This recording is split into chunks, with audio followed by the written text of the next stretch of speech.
अस्सलाम वालेकुम प्यारे बच्चों। आज हम बात कर रहे हैं, पिछले बार जी हम बात कर रहे थे एटमॉस्फेरिक रिफ्रैक्शन की। तो एटमॉस्फेरिक रिफ्रैक्शन में एक और फिनोमेना होता है। पहला फिनोमेना जो हमने स्टडी किया वो था ट्विंकलिंग ऑफ स्टार्स। आज हम बात करेंगे कि जो स्काई जो होता है, स्काई का कलर जो है मोस्टली है दिन के दौरान जो है वो ब्लू कलर दिखता है या ब्लू कलर होता है। उसके बारे में हम बात करेंगे। तो याद रखिएगा बेटा कि हमारे पास जो वेव जो डिफरेंट कलर्स की लाइट्स होती हैं उनमें डिफरेंस क्या होती है कि उनकी डिफरेंट वेव लेंथ्स होती हैं।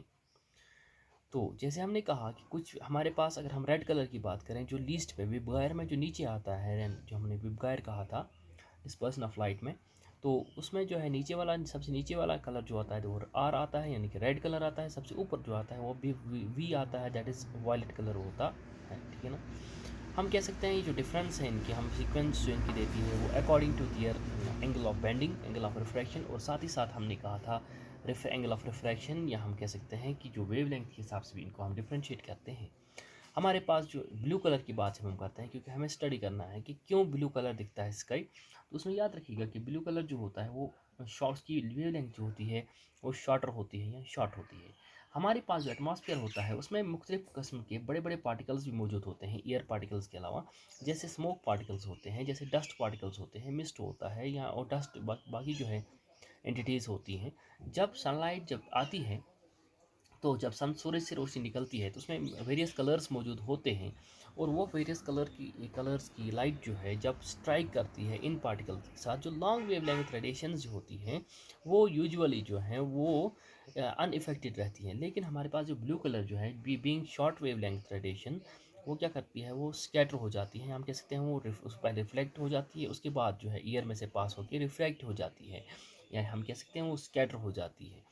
जब स्कैटर हो जाती है, स्कैटर मीन्स फैल जाना, जब ये रिपीटेड इसके रिफ्लेक्शंस होते हैं, रिपीटेड इसकी रिफ्रैक्शंस होती हैं, और ये पूरी जो है इस समा में फैल जाती है, और जिसकी वजह से बेटा कि ये जो हमारे पास जो कलर जो है स्काई का दिन के दौरान, वो क्या होता है, वो लॉन्ग ये हम कह सकते हैं ब्लू कलर हो जाता है। तो हम ये भी कह सकते हैं, हम शॉर्ट में अगर कोई पूछेगा या हमें ये कंसेप्ट डेवलप करना है कि ब्लू कलर ऑफ स्काई जो है that's also due to the atmospheric refraction. ठीक है ना।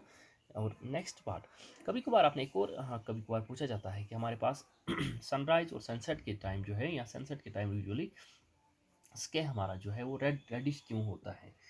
जब हम सनसेट या सनराइज की बात करेंगे, तो जो सनरेज होती है उनको, वो चूँकि हॉरिजन पे मौजूद होते हैं, इनको लॉन्ग डिस्टेंसेस कवर करनी होती है, दूर सफ़र कवर करना होता है।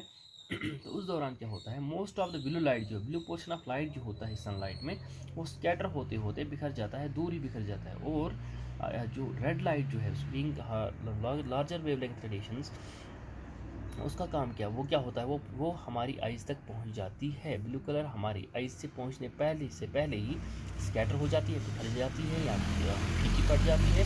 बट क्योंकि लॉन्ग डिस्टेंस कवर करनी है, लॉन्ग डिस्टेंस रेडिएशन जो है, वेवलेंथ रेडिएशन जो है, यानी कि रेड कलर जो है वो हमारी आंखों तक पहुंचता है, और साथ ही साथ जो है तब जाके वो, इसीलिए हमें सनराइज़ और सनसेट के टाइम जो है हमारा हमारा जो स्काई जो है वो रेड कलर अपीयर होता है। ठीक है ना।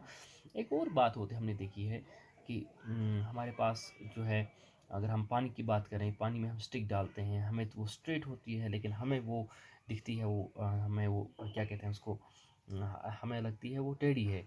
वो क्यों? क्योंकि that's also due to the this atmospheric refraction. ठीक है ना।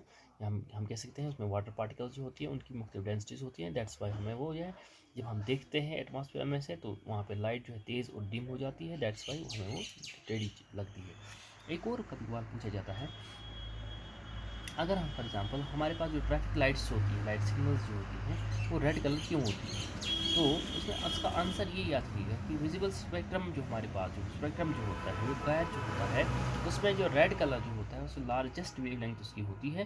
तो इसीलिए जो है रेड कलर जो है वो सबसे कम बिखर जाता है, स्कैटर होता है।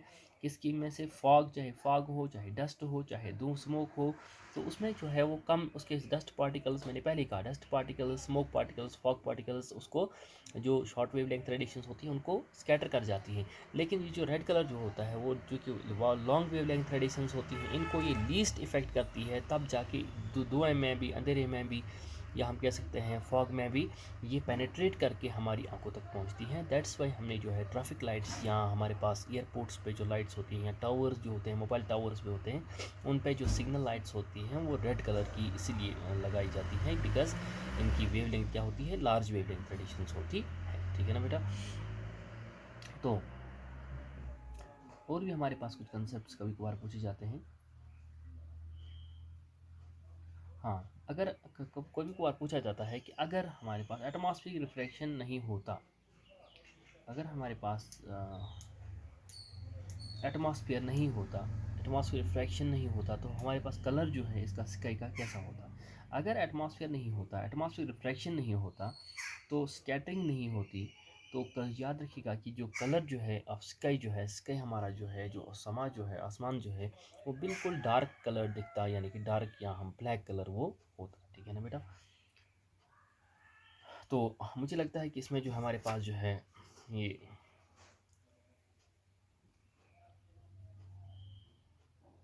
तो इतना जो है लगभग हमारे पास ये जो यूनिट जो हमारा है light this human I and the colourful world, ये इसके साथ जो है कंप्लीट होता है।